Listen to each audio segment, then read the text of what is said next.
Hey everybody, this is Gaynor Meilke from Charisma, Accounting Ignited, and the Conscious Success Plan.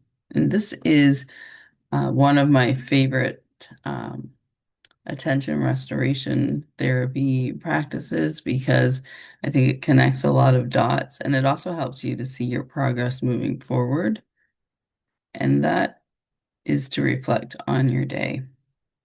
And I think you can do it at the end of the day. You could do it at the beginning of the day as a reflection of what went well the day before or what you'd like to go better the day that you have in front of you, or even doing check-ins of reflection throughout the day so that you can reorient yourself.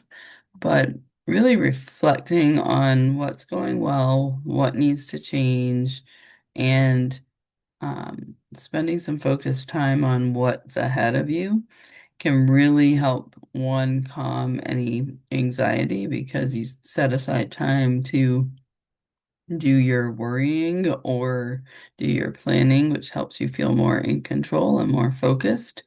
And if you can share this with somebody else, it makes it a little bit of an accountability ritual as well. So, reflecting on your day, whether you like to do that in the morning and at night, throughout the day, alone or with somebody else, or even using the journal that you can download at charismainc.com or accountingignited.com, um, will help you focus as well. So it's always important to think about where you are and what you would like to create and what you would like to um, be and how you want to focus your energy. And this is one practice that will help you do that, especially if you are consistent in this practice. You'll find that so much comes into more clarity for you.